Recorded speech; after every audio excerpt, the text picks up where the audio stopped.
In at number 10, Spectre. Let's start off our list with this DC character, Spectre. Spectre first appeared in More Fun Comics issue 52 back in the Golden Age in 1940, and even was a member of the first ever superhero team, the Justice Society of America, in All-Star Comics. He's crazy strong, said to have the abilities of a god, which includes the capability to manipulate time, space, and matter. He's invulnerable as well to physical damage, but for all the good he can do, he's severely limited by several factors. For starters, he needs a human host. He's pretty vulnerable to magic. The voice, the source of his abilities, can put limitations on what he's able to do, like the whole only binding to human host thing. There's divine law that he must follow, punishable by the voice, who is also known as the Presence, an entity that's essentially a form of god. So, all in all, he's got quite a few limitations. For all that power, it's kinda rough. In at number 9, Zeitgeist. Zeitgeist, aka Alex Clooney, was a mutant who did not last long. He first appeared in X-Force issue 116 in 2001 and died that same issue. He was the team leader of the X-Force iteration that was created as a celebrity superhero team. You can see why that took such a terrible turn. Plus, he was kind of a dick. It was later revealed that he was actually in on the plot that eventually killed him, the massacre of a boy band called Boys R Us gone wrong. So what are Alex's superpowers? Well, he has acidic vomit.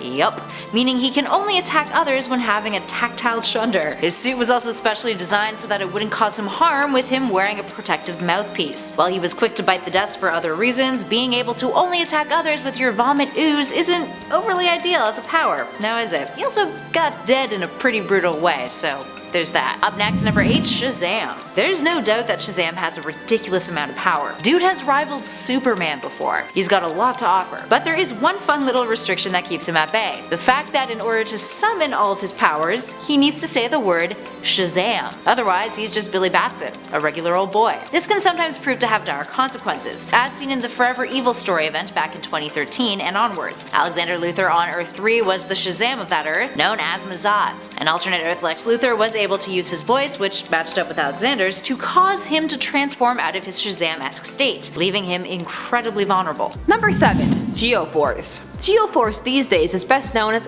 Terra's brother, but there was a time when he stood on his own as well. He first debuted in The Brave and the Bold number 200 back in 1983, but he had been mentioned beforehand. Geoforce is Brian Markov, and he is the Prince of Moldovia, enhanced by Dr. Jace to stop an insurrection by Baron Bedlam. After all of this, he joined the Outsiders. His powers as one can glean are Earth-based. He can manipulate the Earth's gravitational field, he can make objects heavier or lighter, and can project lava blasts. Sometimes he can utilize his powers a bit like Terra, but that weakens his durability. However, his true weakness, his restriction, to be at max power, he needs to be touching the ground. And the further he gets away from the Earth, the weaker he gets, and his health will start to be affected too. So no space missions for Brian. Otherwise, do you know what happens? Number 6 happens. Number 6, Adam Strange. Earth Withdrawal. Adam Strange first debuted in Showcase number 17 back in 1958. He's a classic. He was created because DC Comics wanted a science fiction hero. Adam Strange is an archaeologist who suddenly finds himself teleported from Peru to Ran, the planet Ran, through a Zeta beam. The beam was sent out by Sardath in hopes that it would bring intelligent life to their world to help in their war. Drawn into a conflict he doesn't fully understand, Strange falls in love with the beautiful alien Alana and comes to care for Ran more than his original homeworld.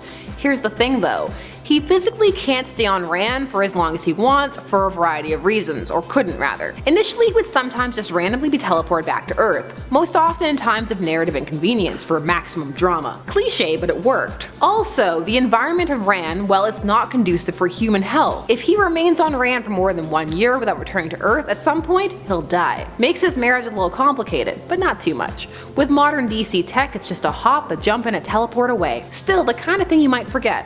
Maybe. I wouldn't forget it. Number 5. Angel Dust and Adrenaline. Angel Dust is a more recent addition to the list, debuting in Morlocks number 1 in 2002. She's a mutant with the power to elevate her adrenaline levels. When in this mode, she can lift a max of 25 tons, but she can only do this for a short amount of time, or she'll exhaust and hurt herself. It's like a regular person who activates their adrenaline, but only with a higher limit. Have you seen the things a protective mom will do? I've turned into the Hulk more than once. I think Angel Dust may just be a regular person. That's a joke. joke, and probably not a good one. Number 4. Rose Wilson. Rose Wilson is the daughter of the infamous DC villain Deathstroke, aka Slade Wilson, who is also the inspiration for Deadpool, Wade Wilson. She was injected with the same serum as her father to enhance her as he was enhanced by the Hive. She has increased reflexes, stamina, and strength, but she was prone to bouts of psychotic rage, like gouging her own eye out so she looked like her father. She could also increase her abilities through adrenaline. However, this would leave her metabolism unbalanced, and it would ultimately weaken her and cause her to get sick. So it was a trade-off. Since the New 52, you can forget all that classic knowledge you'll never need. And at number 3, Maggot. Maggot is often considered one of Marvel's strangest heroes. Debuting back in 1997 in Uncanny X-Men issue 345, Maggot is a mutant whose digestive system is made up of 2 slugs who can eat through any substance. These semi-sentient slugs exit his body, consume food, then return to Maggot's abdomen and pass nourishment to him, which can give him supercharged powers the likes of strength, stamina, and even increase his physical size, all depending on what they eat. But his powers are restricted to what the slugs, who are named Eeny and Meeny, can consume. Of course they have names. He is entirely reliant on them. And at number 2, Jin Genie. Jin Genie is a character who often finds herself on most offensive or controversial superhero lists online. That's because she's a character whose whole premise is being an alcoholic. Jin Genie, who first appeared in X-Force issue 116, and just like her team leader, she died in that very same issue as well. As a member of the reality TV mutant group X-Force, she died on a mission while rescuing that boy band Boys R Us. But it's not her brief lifespan that's overly controversial. It's the fact that her powers are only generated by drinking alcohol. She can create seismic vibrations proportionate to the amount of alcohol she's consumed. Yeah, so kinda bad. Because she's drunk while using her powers, her seismic waves often would be aimed at her own teammates. I mean, usually accidentally. And finally, in at number 1, Danny the Street. Danny the Street is perhaps the most prohibited hero of them all. He's restricted to being a literal street. That's his whole shtick. Danny the Street first appeared in 1990 in issue 35 of Doom Patrol, created by Grant Morrison and Richard Case. His name is a pun of the Irish-British entertainer Danny LaRue's name, with LaRue being French for the word street. Anywho, Danny is a living sentient piece of urban geography, who can place himself anywhere within an urban landscape, interacting with others by using forms of visual printing that he can generate at will. In other words, he can teleport, and wherever he teleports isn't disturbed by his presence. He's a cross-dresser, something he gets from his namesake, and is often portrayed as having extremely camp mannerisms. So yeah, he's pretty limited despite also being capable of molecular reconstruction, having once become a world. Although in that case he was later reduced to a brick. He would also go on to join Doom Patrol, and even became the location of their headquarters at one point. Funny enough, if you've seen the recent Titans series,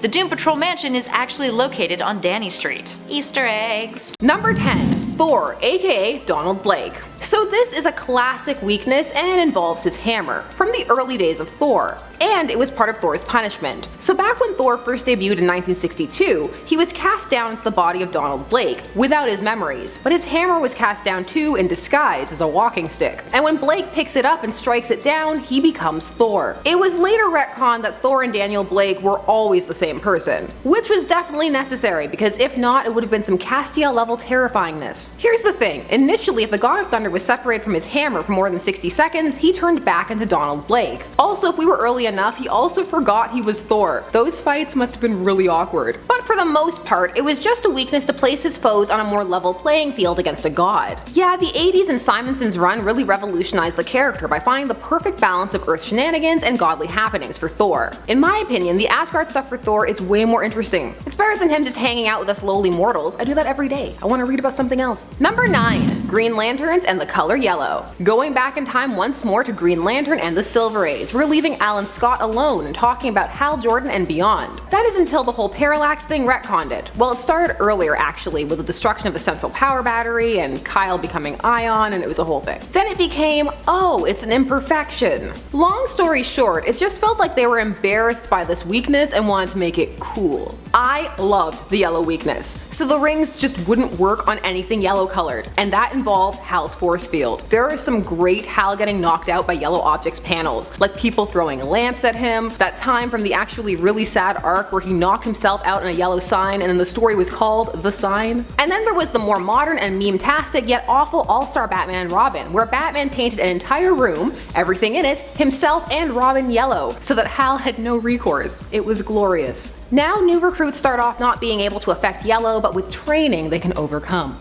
No, give me ridiculous restrictions. They already increased how long it holds a charge. Let me have this. And while you're at it, give me clumsy Hal. I want the Hal who knocked himself unconscious by slipping on a bar of soap while getting out of the shower. That's my Hal. Number 8. PUREHEART. PUREHEART the Powerful comes from Archie Comics, and we talked about him recently in our Powers No One Understands series, which if you haven't checked it out yet, please do so after this. So Archie Comics had, and now as of 2019 once more does have, runs wherein Archie and the gang are superheroes. Archie is PUREHEART, a hero operating off of his pH level, or his pure heart level. So if he has any impure thoughts, even just one, for a blip, power's gone. What makes this restriction odd isn't that component, because plenty of heroes have emotion or thought affected powers. No, it's the question, what exactly is pure? The examples in the comics are things like him accepting a kiss on the cheek from someone who is grateful for being rescued. He didn't ask for it, they gave it. So is accepting gratitude impure? What kind of standards does Archie have to hold himself to? It's too much. Also, he can't get jealous, and we know Archie, that's just not possible for him. And at number 7, ZATANNA. ZATANNA is a case of a superhero held back by her own devices. Now, her powers are limited by her self-confidence, with her full range of powers still a tad ambiguous, although she is considered to be one of the most powerful sorceresses in the DC universe. Now, there was a time when she was practically depowered because of her own self-esteem being at an all-time low during the Seven Soldiers story arc. Her powers are believed to be tied to her self-confidence, with her needing to be in a strong emotional and psychological state in order to fully use them. In addition to that, while ZATANNA's powers increase if not used, if she's overused them, it actually drains her significantly, to the point where her physical well-being is put in danger. And at number 6, Dr. Fate. While ZATANNA may be limited by her self-confidence, Dr. Fate, on the other hand, is limited by his willpower. Because of the wide range of abilities and immense power that Dr. Fate is capable of, often his biggest restriction is the will of his host, with several different characters having taken up the mantle over the years in the comics. If the body of his host, which acts as a conduit or a focal point of power for Fate, disagrees with Naboo, the source of his power, those can be limiting of what Fate can do. But it's not just willpower that has restricted Dr. Fate in the past. Kent Nelson, the Dr. Fate of New Earth, was very reliant on his Helmet of Fate for his powers, while over time Nelson was able to develop his own magical abilities, specifically immortality, invulnerability, flight, and telekinesis. The larger range of abilities came from his helmet. These included astral projection, clairvoyance, dimensional travel, divination, eldritch blasts, energy construction creation, healing, invisibility, magnetic manipulation, molecular reconstruction, necromancy, resurrection, telepathy, and divine empowerment. He also doesn't have any emotions when wearing the helmet. In addition to that, after intense conflict or casting extremely powerful spells, his energy and power is temporarily depleted, with him needing to restore his mystical energy. He's also vulnerable to gas attacks, so that's a thing. And at number 5, DEADMAN. First appearing in DC's Strange Adventures 205 back in 1967, DEADMAN is a disembodied spirit who is capable of possessing any living being and controlling their actions. But his power is his crux. When not possessing someone, he cannot be seen or heard by anyone, with the exception of a few mystics. He also has a few limitations when it comes to who he can possess. Those with incredibly powerful minds, the likes of Batman, can withstand him. DEADMAN is only capable of possessing them for a very short time before that person's mind kicks him out. He also can't possess those undergoing post-hypnotic suggestion, since their minds are not truly theirs during an event like that. And at number 4, Krakoa. There are 2 Krakoas in the Marvel Universe, one of which was spawned from the initial version. Now the first, described as the island that walks like a man, appeared in Giant Size X-Men issue 1 in 1975. It initially started off as a small island in the Pacific Ocean that was affected by radiation from nearby nuclear bombing test sites. The island's ecosystem was turned into a hive mind entity, and of course crossed paths with the X-Men. So how is this character limited by its powers? Well, it is limited to itself, being an island. That being said, it can still do some pretty impressive stuff, using the life forms it's comprised of, acting as a hive mind in which it can create semi-humanoids and animals with varying levels of strength. It also feeds off of mutant energy, which can render some mutants powerless as long as they remain on its island. Now, over the years, it's been dumbed down a little bit, restricted to its intelligence being a survival instinct rather than a psionic power that, at times, actually once rivaled Professor X. Tough luck. Number 3, Longshot. Longshot first appeared in Longshot number 1 back in 1985. He's another Marvel character with luck powers. There's a lot of those running around. Unlike most, Longshot's is centered around good luck for himself rather than bad luck for other people. I mean, Domino's kind of work that way, but hers are more that she's psionically subconsciously affecting her environment and upping her skills. So the thing with Longshot's good luck is that it's impacted by the positive aspects of his personality, and it's also tied a bit to his actions, because I guess some writers had a hard time with the just personality bit. it, because it is a little vague. Like sometimes if he does bad things, it will affect his luck, but that's not a personality trait, but I digress. So no bad days for Longshot. It's not allowed, because if so, he's going down in a fight hard. What will happen is his powers will either shut down entirely, or they'll backfire and cause him bad luck. Here's the thing, for someone who's used to having good luck all the time, suddenly having no luck must feel like bad luck. You get me. Number 2, You Go Girl. She first appeared in X-Force number 116, but most will know her from the Ecstatic series, as they spun off from their appearance in X-Force where they were meant to be a media-friendly version of the team, only for the real X-Force to return the next issue with the heading The Real X-Force. You Go Girl is Edie Sawyer, and her power was teleportation, the good kind too, the long distance let's just go and we're not going to end up in the middle of a wall kind. The only problem is it left her exhausted, to the point where she needs to take stimulants to function. Had to. She died. Not from that though, it was from something else. An alien killed her. She actually had to take these stimulants while using her powers. So if she didn't have them, you're not going anywhere. Or well, you're not going far. Number 1, Larfleeze. Yes, Larfleeze, and yes, he counts. Larfleeze is the Orange Lantern. Yes, that's singular. There's only one. He first debuted in Green Lantern Volume 4, number 25 back in 2007, and played a decent sized portion in the Blackest Night event, and has since made the leap over to the New 52 and Rebirth. Larfleeze has all the powers of lanterns, the constructs, etc. However, orange in the emotional spectrum is the color for avarice, so he hoards all the rings and just clutches his power battery rather than having a lantern chant. You know, their charge up pep talk. I'm gonna do it without looking at the camera. In brightest day, in blackest night, no evil shall escape my sight. Let those who worship evil's might beware my power. Green Lantern's light.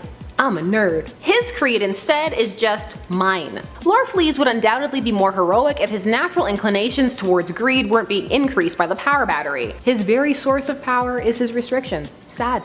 A tragedy.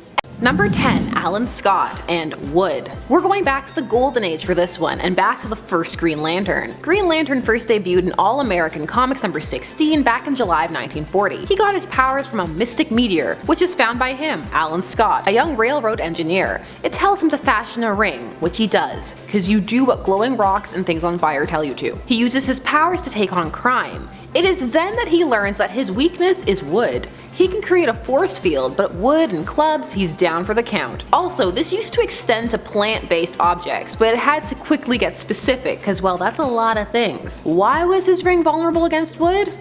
Reasons.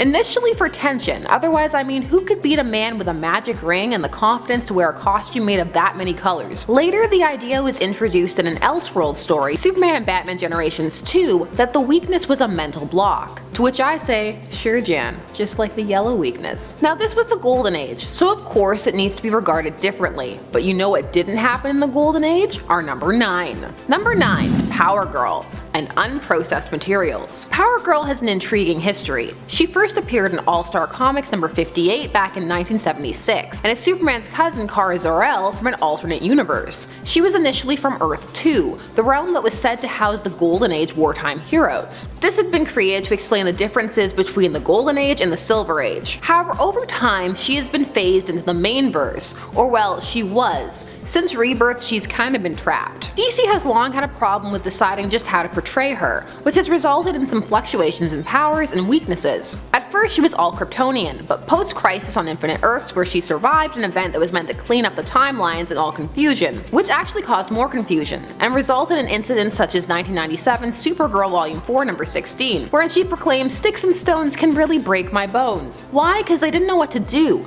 They were trying to make her different in a way aside from her rather bountiful chest, which boob window for life. It was an odd period and quickly forgotten. Number 8, Captain Marvel Jr. So the Shazam family, as they are now called, they started out as the Marvel family, but you know, legalities. So Captain Marvel Jr. debuted in Wiz Comics number 25 back in 1941. He was a companion character to Captain Marvel and meant to be relatable to readers, so he remained a teenager initially, and his regular form was a teenager too. He at first didn't say Shazam to transform, and instead he said Captain Marvel, which resulted in the dilemma that he couldn't say his own superhero name, which doesn't sound like too big a deal, until an occurrence that would arise a decent amount. People would ask him, what his name was. You know, our hero, who can we say has saved us? And he'd have to be, oh, you know, Captain. All of this was changed when DC took over Fawcett Comics' assets. And for some reason, the new 52 was blonde. Number 7, Winged Victory. Astro City. I'm getting it on more and more lists. I'm playing the long game. I will get my Astro City video. Winged Victory first appeared in Astro City number 2 back in 1995, and she's really interesting. She is a deconstruction of Wonder Woman, and her powers are granted to her by the Council of Nike, which is a group of successful women who have overcome adversity and sought to empower an ordinary woman with the ability to be a hero and create a difference. The only thing is that over time, their feminist ideals have become warped to an extreme, to the point where they only want Winged Victory saving women. At crime scenes or disasters, she's supposed to save the woman first, and they threaten her with being depowered when she starts to ask questions about this. They also strongly disapprove of her relationship with the Samaritan, even though he is always respectful and never barges in or assumes she can't do something, and stands back during interviews, not only so the council doesn't get mad at her and think that he's trying to take credit, but also because he has no time. Seriously, it's sad how little time he has. His big dream in life is to have like 1 hour so he can go and fly around by himself. So Winged Victory, she needs to make sure she keeps the council happy, though in more modern issues they have mellowed, kinda. Especially as Winged Victory is a passionate advocate for their cause, championing, and I quote, political, legal, and social emancipation of women. Astro City is interesting, read it. Please. Number 6, NORTHSTAR and AURORA. They're both members of Alpha Flight, the state-funded Canadian superhero team. Which, to be honest, if we really had a superhero team, it would totally be state-funded. We would really have Alpha Flight. We have an alien landing pad. So when these two first debuted, their powers were tied together. So they had to be together in physical contact, like holding hands, to operate. However, that was quickly modified, so they had to stay in proximity and touch occasionally, like a high five. And nowadays, it's just a boost. If they're in contact, they get an extra boost. Can you imagine having to take your siblings with you crime fighting, even if they had powers, all the time? It would be so irritating, even if you liked them, all the time. Number 5, Rogue. Okay, seriously, think about it. And it's not even the whole she can't touch people thing, because that's not a restriction, that's how her powers work. What the restriction is that she can't use them to their full potential. Rogue first debuted in Avengers Annual number 10 back in 1981, and was initially a villain. In fact, how she gained her super strength and flight was through a confrontation with Ms. Marvel, wherein she held on to her for too long. Because of this, she absorbed her power permanently, and also elements of her personality, and Ms. Marvel was left in a coma for a while, and as for Rogue, it began to drive her insane. And Professor X had to help her untangle her mind. If Rogue holds on too long, she could find herself completely subsumed, which was played with in the recent Infinity War lead-up tie-in wibbly wobbly timey-wimey stuff, wherein in another universe, Rogue had held on to Captain Marvel for so long their powers and personalities had just fully swapped. So she needs to be careful. We're a timer maybe. Number 4, Captain Britain. Captain Britain first debuted in Captain Britain number 1 back in 1976. Brian Braddock boasts a wide array of powers that were initially mystical. Also, Psylocke is his sister, his twin sister actually, and oh boy, the history there, yikes. So modern Captain Britain has a similar restriction to Pureheart, only his is self-esteem. His power level is dependent on how he feels about himself, and I quote, "The limits of Captain Britain's powers are now tied into his emotions. So if he's feeling very determined and confident, then he's very powerful. But if he's losing it, then he'll really be losing it. He's as strong as he used to be, and he can fly, and that's all due to his magical nature, not to his costume." So I guess we can all just boo him from the sidelines, and that's that. Number 3, Havoc and 17 Hours. So Havoc is Cyclops' brother, and a really prominent member of the X-Men in the comic verse. So Havoc absorbs ambient cosmic energy and then discharges it in plasma form, or as a blast. Here's the thing, his body is always collecting this energy, and once he reaches capacity, it immediately starts emitting it. His chest will show how much energy he has left, and if he depletes it all, well, he'll be useful again in 17 hours. 17 whole hours, so plan around that, villains. I mean, on the one hand, it's excellent that he knows this, but on the other hand, it's quite the hindrance, and can be exploited. Hence, a weird restriction. Number 2, Wolverine and the Muramasa blade. For this, we're going to be talking about the second Muramasa blade. And yes, my enunciation may be off in a language that I do not speak. This blade was forged utilizing a little piece of Wolverine's soul, and it's ridiculous. This sword is sliced through one of Cyclops' optic beams and can reduce healing factors. However, according to Wolverine, it's the one thing on Earth that can truly kill him. I don't know, good trade-off? But if I was essentially immortal, it would be comforting to know that there was something out there to end eternity. Seriously, think about the existential terror of eternal life. It's scary. And number 1, I've been chomping at the bit to talk about this one since the video started.